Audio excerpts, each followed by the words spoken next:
coverage of the World Economic Forum continues. Let's head over to Julie Hyman in Davos, Switzerland. Thanks, Shauna and Dave. Well, one of the things that we try to examine at Davos is the disconnect between the goals that people talk about at Davos and the actual action that ends up happening. One of the people who's well poised to talk about that is Mark Suzman, the head of the Bill and Melinda Gates Foundation. And I asked him about that, whether things get done after Davos. I think you've hit the nail on the head in terms of today's Davos, where there is a huge amount of commitment in principle.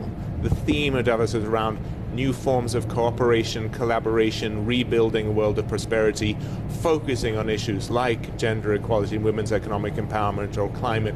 But when it comes to the needs of the poorest and most vulnerable, which is, the 1/3 of the world heading into recession, many across countries across Africa, Asia, Latin America, we're actually not seeing a lot of concrete action and discussion. And so one of my roles here this week is to really try both to highlight what we at the foundation are doing, and today we're actually announcing a record budget of $8.3 billion for this year to try and tackle these issues, because we're saying the urgency is now, and to try and prove some of the models, saying there are actually things we can invest in and scale, such as in the area of gender equality, that can make a transformative difference, but it requires action, not just rhetoric.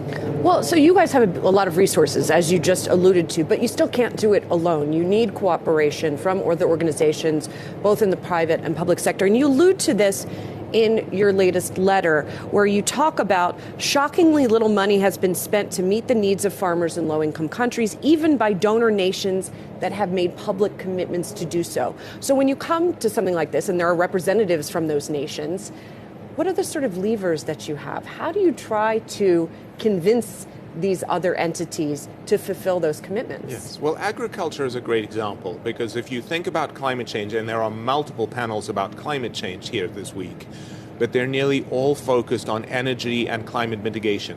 That is critical. The carbon transition is fundamentally important, and we don't want to take anything away from that.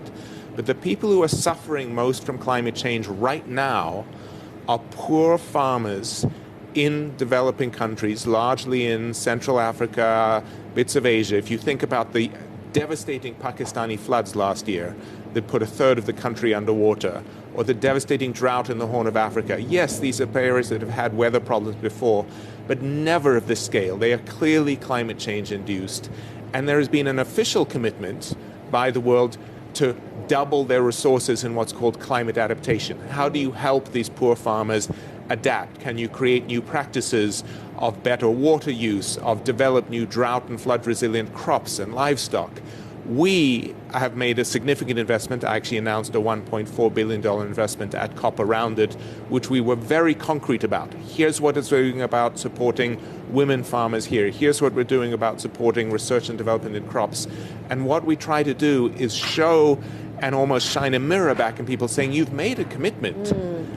And don't say there aren't shovel-ready projects to put resources into, because we can give you a list of a dozen right now that you could and should be doing. And then we try and encourage those partnerships. So that's what's underway right now. It's been a struggle, because currently it's only a tiny proportion of the total resources that go on climate go on these kinds of issues. One of the other big topics here at Davos, besides cooperation, is the economic backdrop for the globe, which is a little bit sobering right now. We know things are going to be slowing. Whether we get a recession in the U.S. and beyond is still an open question.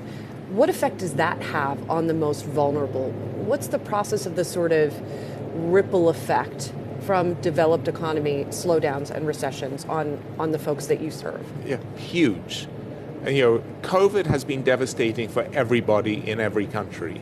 But in many ways, across parts of Africa, Asia, Latin America, the non-COVID effects of the COVID crisis, the economic effects, are even more profound. Because what you've had is countries which never had the kind of resources that the United States or Europe had, have exhausted their fiscal power in response to COVID, are now facing a debt crisis, raising interest rates, other challenges which leave them with no resources to actually invest in their own people. You're seeing countries paying many more in debt reservice payments than they are in the health and education of their own people.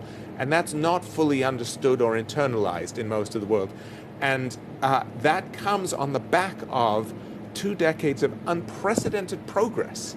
The other thing that people don't realize is how much the world got better in the first 2 decades of the 21st century. We had literally hundreds of millions of people moving out of extreme poverty.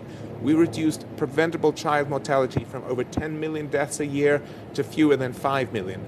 Those trends were continuing, and they have stalled and stopped and to some degree reversed. And so that's the message that I'm bringing, is saying we need to address that, take action. And again, we can bend that curve.